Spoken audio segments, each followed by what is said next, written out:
Rapaziada, agora nós vamos falar da tal da teoria da imprevisão, tá? O que acontece? Quando nós vamos tratar dos contratos administrativos, nós já tentamos fazer a previsão de várias coisas que irão acontecer. Só que algumas coisas nós não conseguimos fazer a previsão. Por isso que nós chamamos de teoria da imprevisão. E se essa coisa acontecer, que nós não imaginamos que iria acontecer, se eventualmente acontecerem esses eventos alteram o equilíbrio econômico-financeiro do contrato. E aí eu tenho que revisar o contrato. Então a teoria da imprevisão, essencialmente, ela gera pra gente duas possíveis consequências. Consequência número 1, ela exige que a gente altere as condições do contrato para restabelecer o seu equilíbrio econômico-financeiro. Vamos voltar ao exemplo de um terremoto. Estamos construindo uma escola, no Brasil quase não dá terremoto, né? É muito raro. De repente acontece um terremoto forte e derruba quase todas as pilastras que já foram levantadas dessa escola. Nós vamos ter que refazer isso. Isso vai gerar um custo. Esse custo, a gente tinha como prever ele? Não. Como gerou um aumento de trabalho, nós vamos ter que pagar mais por isso. Isso é a revisão do contrato em virtude da teoria da imprevisão. Uma situação excepcional que a gente não imaginou que iria acontecer. Então a tal da teoria da imprevisão serve justamente para isso. Só que imagina que esse terremoto foi tão forte, mas tão forte, que estragou tudo. E a administração pública percebeu, cara, agora não vale mais nem a pena, nem mais minha prioridade construir essa escola. Então vamos rescindir esse contrato sem culpa das partes. Ou seja, ninguém vai ser penalizado. Pode isso? Pode. Então, a teoria da imprevisão justifica ou a alteração dos termos contratuais para restabelecer o equilíbrio econômico-financeiro ou a extinção do contrato sem culpa das partes, ou seja, sem responsabilizar ninguém, já que foi uma situação alheia à vontade das partes. Beleza? Eu mais ou menos já resumi para vocês o que é isso aqui, mas nós vamos colocar agora em detalhes para que você já tenha anotação aí para suas questões de prova, tá? Então, vamos lá. Estamos falando da tal da teoria da imprevisão. Primeiro nós vamos começar por um conceito genérico do que seria essa tal da teoria da imprevisão. Genericamente falando, essa teoria da imprevisão é uma corrente doutrinária, ou é um termo, né, ou algo que foi culminado, que foi desenvolvido pela doutrina, para tratar dessa situação do equilíbrio do contrato. A imprevisão decorre de situações excepcionais. São excepcionais esses casos aqui, tanto que por isso que nós não fizemos a tal da previsão. São situações imprevisíveis. Não tinha como imaginar que iria acontecer um terremoto de grandes proporções no Brasil. Não tinha como imaginar que iria acontecer, por exemplo, uma pandemia. Até talvez fosse possível fazer a previsão. Porém, esse caso aqui seria previsível, mas de consequências, previsível, mas de consequências incalculáveis. Seria uma situação, por exemplo, a gente sabe que vai ter uma chuva, existe uma previsão, vai ter um fenômeno, a ciência está dizendo que a partir do ano que vem nós vamos ter muito mais chuva do que o normal, mas nós não sabemos as consequências disso. Isso também é uma situação que nós aplicamos a teoria da imprevisão. Esses eventos excepcionais, imprevisíveis, ou previsíveis de consequências incalculáveis, geram um desequilíbrio do contrato. Esse desequilíbrio na equação econômico-financeira, eu vou colocar sempre assim, econômico-financeira, tá? Esse equilíbrio da equação econômico-financeira pode gerar duas consequências para a gente. A extinção do contrato. Se for inviável prosseguir com esse contrato, pode ser que a gente faça simplesmente uma extinção desse contrato aqui. Essa extinção vai ser uma extinção sem culpa das partes, então ninguém vai ser punido, penalizado por causa disso. Outra consequência que nós podemos ter é a simples alteração do contrato.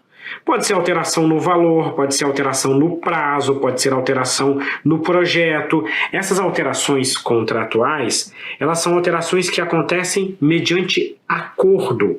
Veja só, a própria lei de licitações traz essa previsão. É uma alteração bilateral.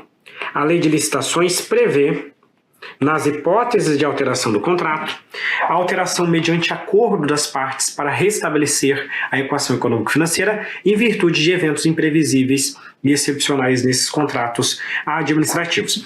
Agora eu vou começar a trazer para vocês um pouquinho de teoria, tá?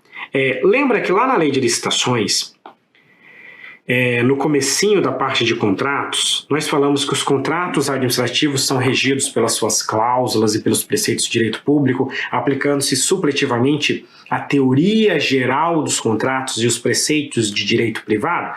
Então aqui eu começo a trazer para vocês um pouquinho de teoria geral dos contratos. Galera, por que a gente é obrigado a seguir um contrato? Pensa comigo o seguinte, tá? Em geral, até pode ser que um contrato tenha uma cláusula assim, ó. As partes são obrigadas a seguir esses termos contratuais. Mas normalmente não acontece, né? Eu fui lá, vendi o meu celular para o vizinho. A gente colocou cláusula primeira. Herbert transfere a propriedade desse celular para fulano de tal. Cláusula segunda. Em virtude da transferência de propriedade, fulano de tal vai pagar tanto para o Herbert. Cláusula terceira. Nos 3 primeiros meses, se o celular estragar pelo uso normal, o Herbert vai ter que devolver o dinheiro.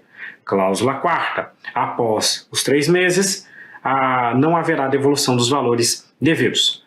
Ponto. Existe alguma cláusula dizendo o seguinte: as partes são obrigadas a seguir os termos contratuais? Não. Pô, professor, mas precisa? Não. Por que não? Porque existe uma cláusula que nós falamos que é uma cláusula implícita, que todo contrato tem. Essa cláusula implícita do contrato é denominada de pacta sunt servanda. Olha só um pouquinho de latim aqui, né? Pacta sunt servanda. A pacta sunt servanda é uma cláusula implícita de todo contrato, que significa que os contratos devem ser cumpridos pelas partes, exatamente como eles foram firmados. Então, se você assinou o contrato, você deve cumprir as suas obrigações. Eu fui lá e contratei um pintor para pintar a minha casa. Combinamos que toda sexta-feira eu faria o pagamento, tá? E ele, por outro lado, teria que fazer a pintura da casa em determinadas condições. Ele tem que cumprir a obrigação dele e eu tenho que cumprir a minha obrigação. Pacta sunt servanda. As partes devem cumprir os termos contratuais conforme o contrato foi assinado, conforme foi combinado. Não pode depois eu querer fazer diferente, não pode depois ele querer fazer diferente. Esse contrato faz, entre aspas, lei entre as partes. Beleza. Essa cláusula é uma cláusula implícita que todo contrato tem. Só que para equilibrar isso aqui, existe também uma outra cláusula implícita de todo contrato. Essa outra cláusula implícita também vai ter um termo em latim para a gente descrever. Ela se escreve assim, ó. Rebus sic stantibus. O que isso aqui quer dizer? Isso quer dizer o seguinte: de fato, os contratos devem ser cumpridos. Porém, os contratos devem ser cumpridos enquanto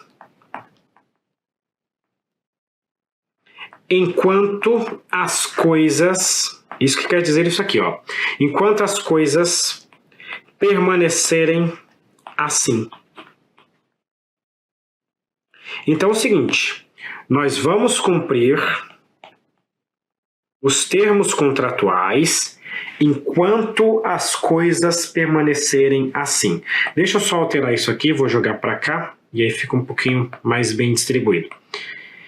Se as coisas continuarem da forma como nós combinamos lá no começo, você tem que cumprir o seu contrato. Vamos pensar o seguinte, eu contratei o pintor para pintar minha casa. A pintura vai demorar 3 meses. Ô, casarão, hein, professor? Vamos lá. 3 meses de pintura. No momento que nós combinamos, vamos supor que o litro, eu não faço ideia do valor, tá? Mas vamos supor que 1 litro de tinta custava, vamos colocar um valor hipotético aqui de R$300, tá? 1 litro de tinta, R$300. Logo depois da assinatura, e quem vai comprar a tinta é o próprio pintor. Assinei, ó, cara, eu não quero me incomodar a comprar tinta. É tudo contigo. Quantos litros você vai precisar? Eu vou precisar de X litros, R$300 o litro, vai dar assim, assim, assim, assado. Assinamos o contrato. Na semana seguinte, vem um novo imposto, acontece uma greve do pessoal que produz tinta, falta a matéria-prima da tinta, não sei o que lá, a tinta passa a custar R$600 o litro. Pergunto para vocês, os contratos devem ser cumpridos? Sim, devem ser cumpridos. Mas as coisas permanecem como nós combinamos lá atrás? Não. As coisas sofreram uma alteração significativa.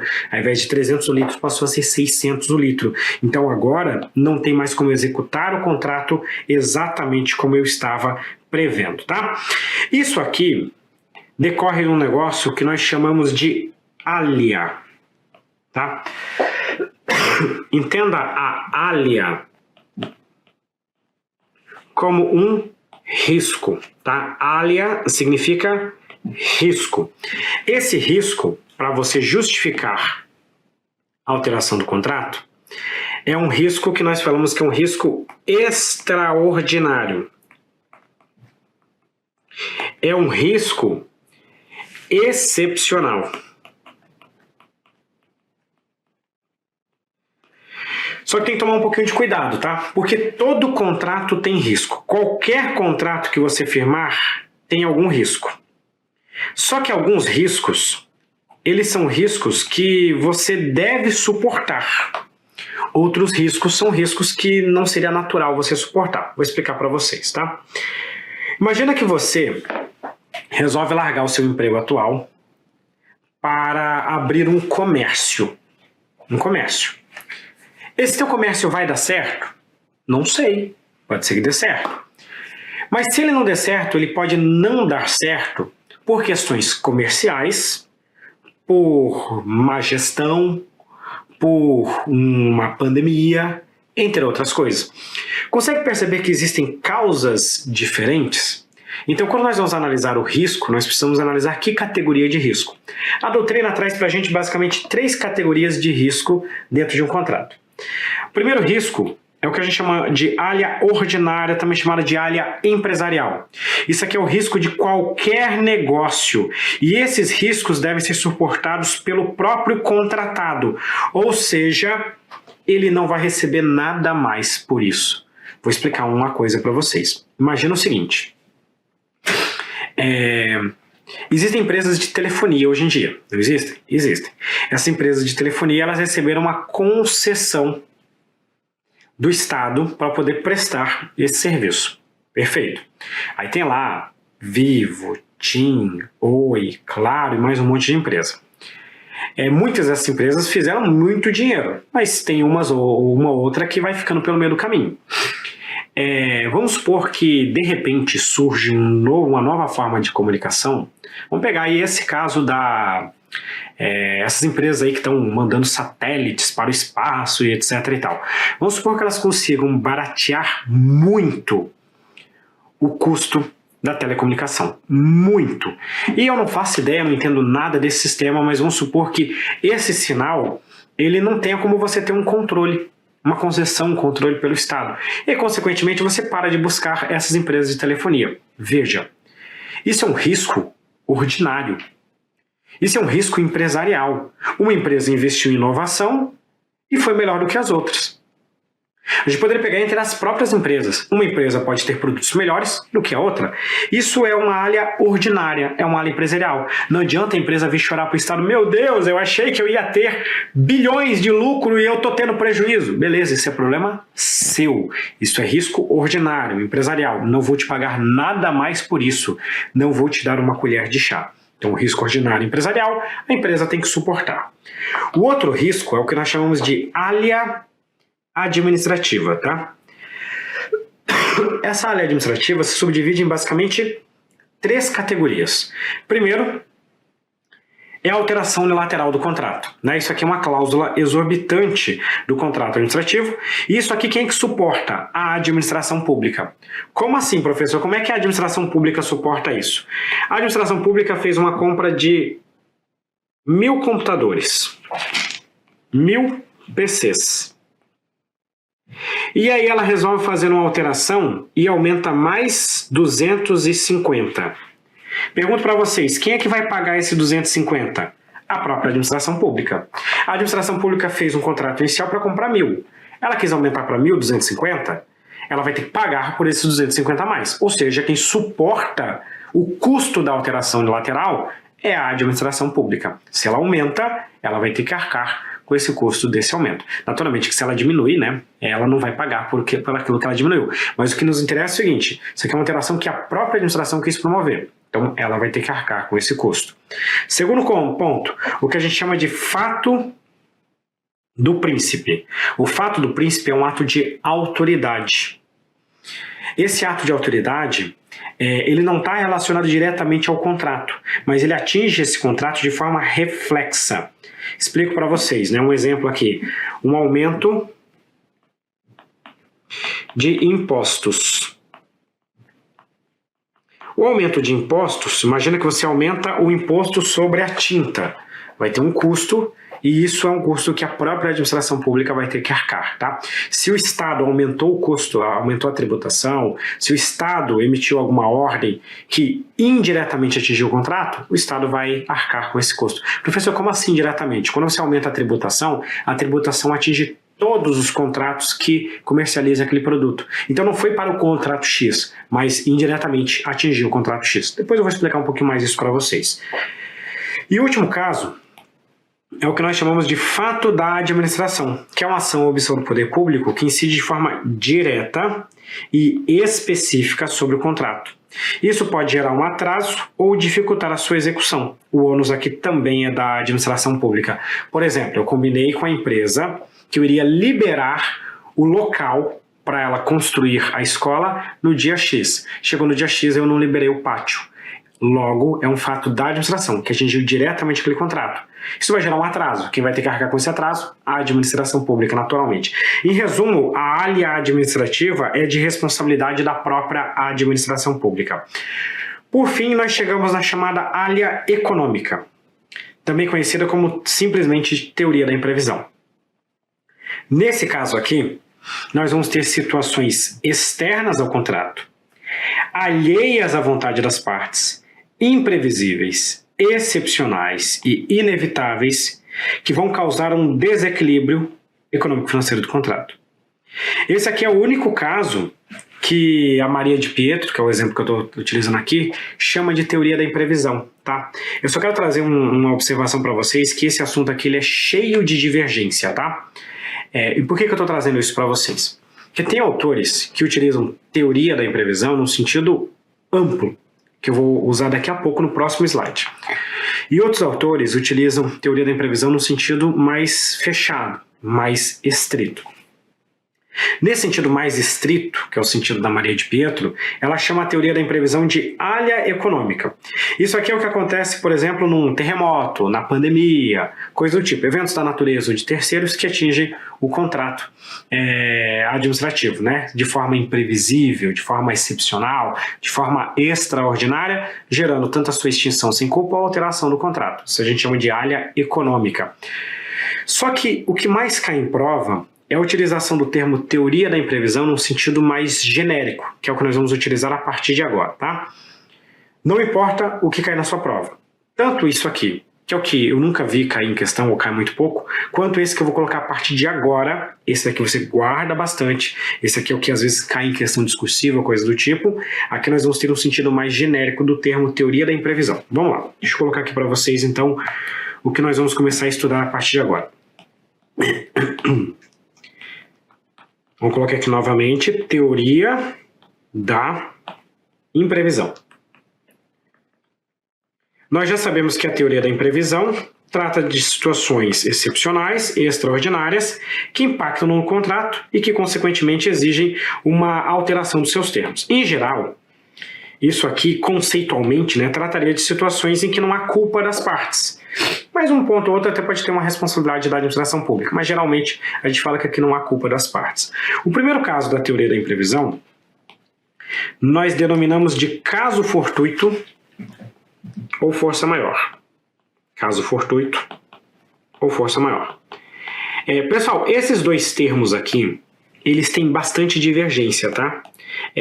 Quando eu comecei a dar aula de direito administrativo, nas primeiras aulas que eu escrevi, eu pegava alguns autores e mais ou menos conceituava caso fortuito de uma forma e força maior da outra.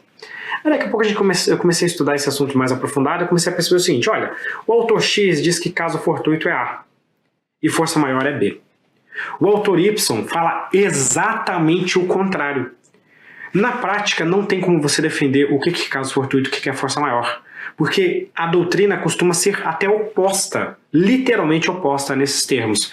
Então nós vamos colocar um termo mais genérico que alguns autores também utilizam, em que eles falam para a gente o seguinte, caso fortuito ou força maior, tratam de eventos tanto da natureza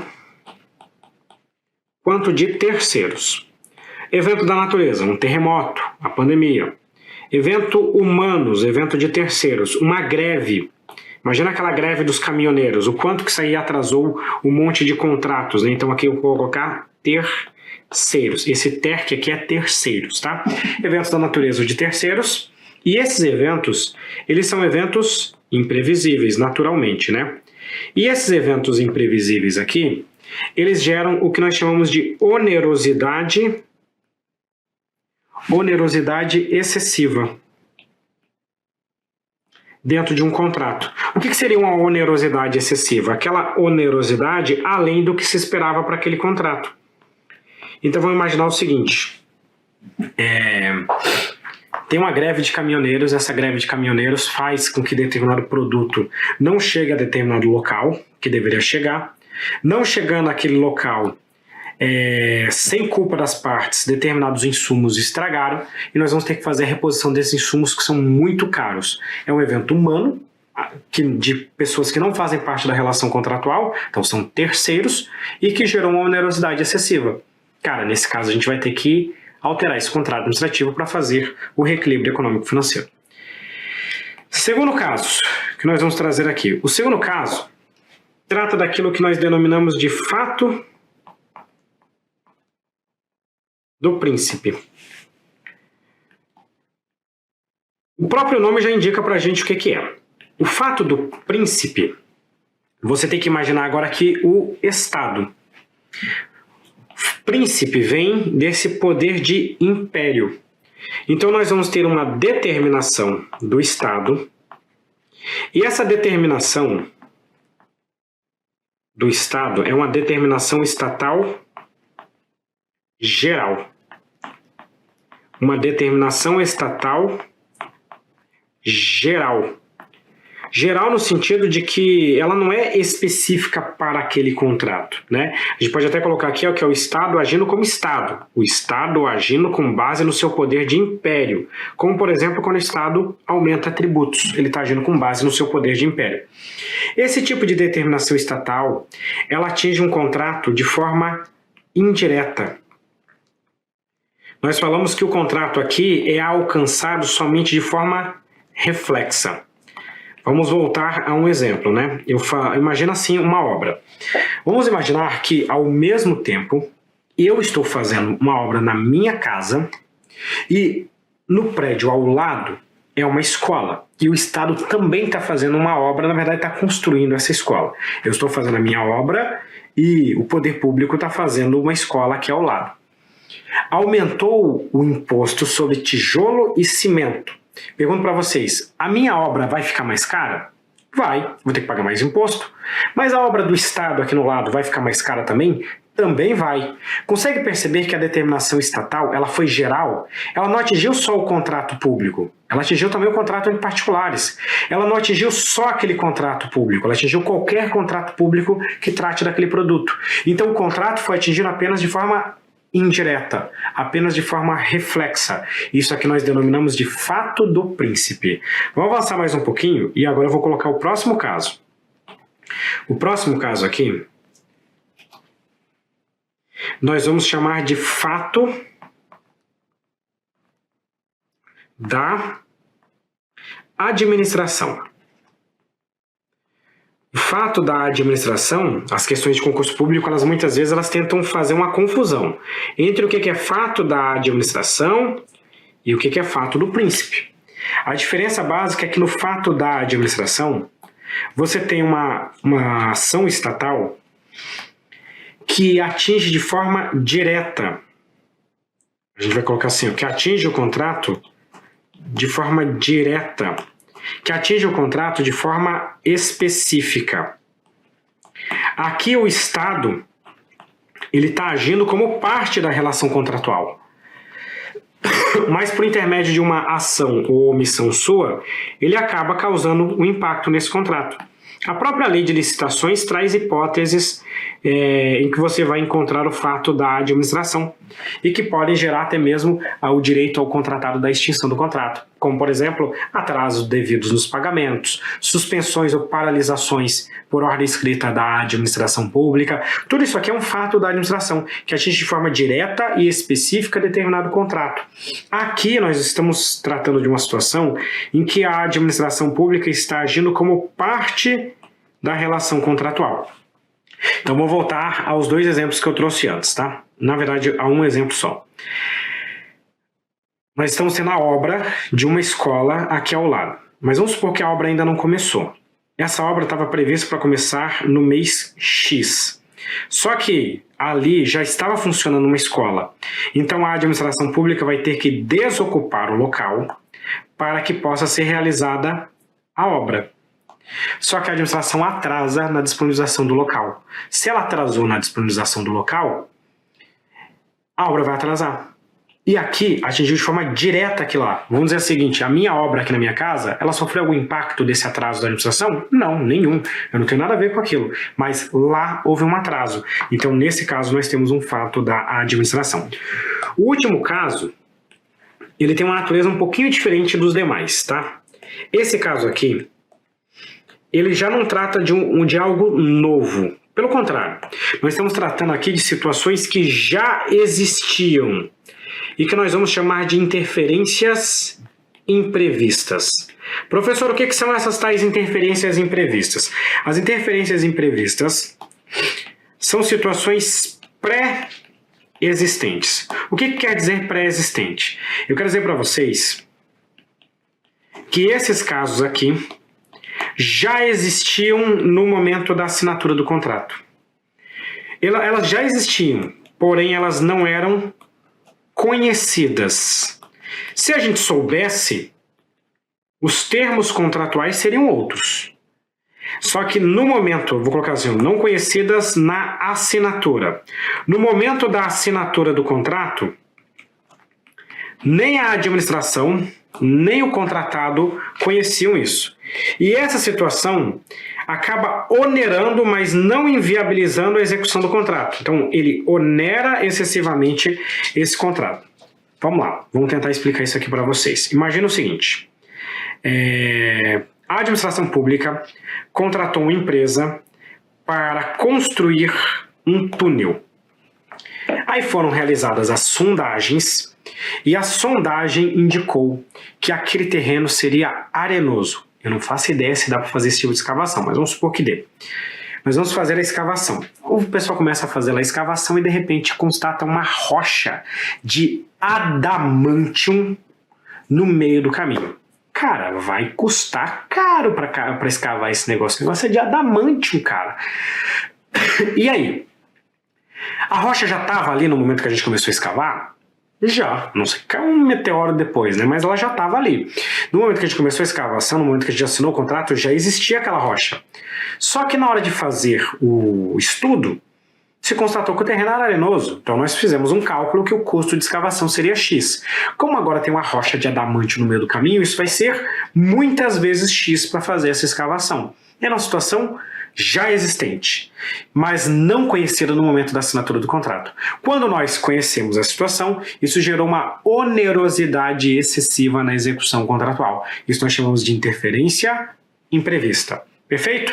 Então essas são as 4 formas de manifestação da tal da teoria da imprevisão. Lembrando, né, tem algumas divergências na doutrina sobre isso, mas normalmente as questões de concurso público dão esse sentido amplo para a teoria da imprevisão. Mas um autor ou outro pode trazer um termo um pouquinho diferente. Olha só, lembra que eu falei com vocês que a situação da teoria da imprevisão constitui uma hipótese de alteração do contrato mediante acordo das partes, uma alteração bilateral? Onde que está isso? Isso está na própria lei de licitações, lá no artigo 124, inciso 2, a linha D, que diz para a gente o seguinte: para restabelecer o equilíbrio econômico-financeiro inicial do contrato, em caso de força maior, caso fortuito ou fato do príncipe, ou em decorrência de fatos imprevisíveis ou previsíveis de consequências incalculáveis que inviabilizem, olha só, são duas situações, inviabilizar a execução do contrato, tal como pactuado, respeitar em qualquer caso a repartição objetiva de risco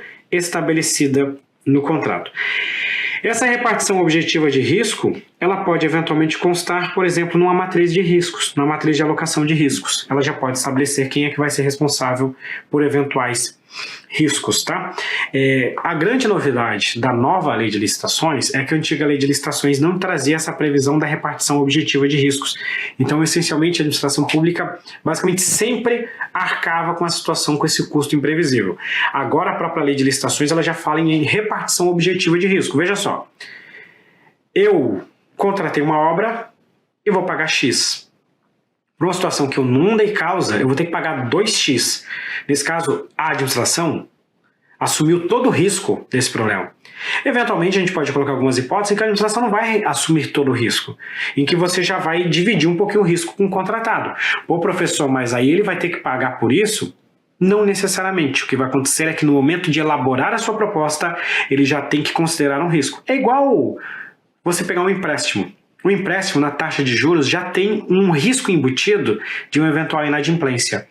Quando você reparte os riscos, o próprio contratado já pode considerar um pouquinho desse risco na sua proposta. Eventualmente, se consumar, ele sabe que ele vai ter algum prejuízo dentro de determinado montante. Então, você pode ter uma repartição objetiva de riscos. E onde que consta essa repartição objetiva? Na matriz de alocação de riscos. Consegue ver como os assuntos vão se associando agora? Então, beleza, vamos resolver uma questão. A questão traz para a gente o seguinte, tá? O TRE Piauí firmou um contrato administrativo com um particular para o fornecimento de determinados bens.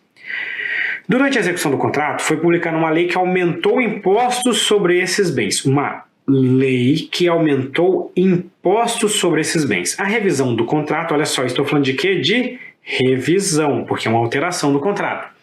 Foi então proposta com base nas causas que justificassem a inexecução contratual para a manutenção do equilíbrio econômico-financeiro. A única ressalva, né, que em vez de manutenção aqui deveria ser restabelecer o equilíbrio econômico-financeiro. Mas apesar dessa diferença, manutenção e restabelecimento, muitas questões de concurso público, muitos textos utilizam os dois termos de forma mais genérica, como se fosse sinônimo.